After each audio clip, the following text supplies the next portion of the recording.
இது வரைக்கும் தமிழ்நாட்டில் நடந்த சிபிஐ கேஸ் எத்தனை கேஸ் முடிச்சு வச்சிருக்காங்க. சிபிஐ வந்து வேஸ்ட்டு தான். இது வந்து என்ன சொன்னே தெரில. மக்கள் போகாமல் இருந்திருக்கணும் சம்பவத்துக்கு. சிபிஐ கேஸ் வச்சது கேஸ் சால்வ் பண்ணதில்லை. இப்போ கவின் கேஸ் லாஸ்ட் அடைஞ்சிச்சு, அது என்னன்னு தெரில.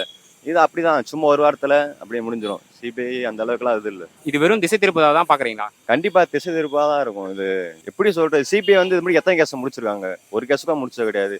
ஒரு திசை திருப்பாக தான் இருக்கும். சரி, அவங்க கூட்டம் போட்டிருக்காங்க, 14 நாள் கழிச்சு ஏதோ கருமாதி முடிஞ்சு கூட்டம் போட்டு பேசியிருக்காங்க. சரி, கூட்டம் போட்டு முடிச்சிட்டீங்க, இதுக்கு மேலே என்ன பண்ண போறீங்க நீங்கள்? இந்த விஜய் தத்தெடுக்கன்னு சொல்கிறாரு. எல்லாருமே 14 கழிச்சு தான் வெளியே வந்துருக்கீங்க. இப்போ நீங்களாம் வந்து கருமாதி முடிச்சு வெளியே வந்திருக்காங்க. அது தத்தெடுக்க சொன்னது கரெக்டு தான், நல்ல விஷயம் தான். அது வந்து இப்போ நீங்கள் அரசியலுக்காண்டி நீங்கள் பண்ணாமல் லைஃப்லாம் அவங்க பண்ணோம்னா அவங்க குடும்பத்து நல்லா இருக்கும், அவங்க பாதிக்கப்பட்ட மக்களுக்கு எல்லாத்துக்கும் நல்லா இருக்கும்.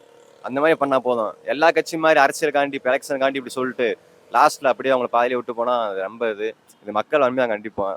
தத்தெடுக்க நல்லதான். அவன் குடும்பத்தை பார்த்துங்க, ஃபேமிலியை பார்த்துங்க, கொடுத்து இல்லாத உதவுங்க.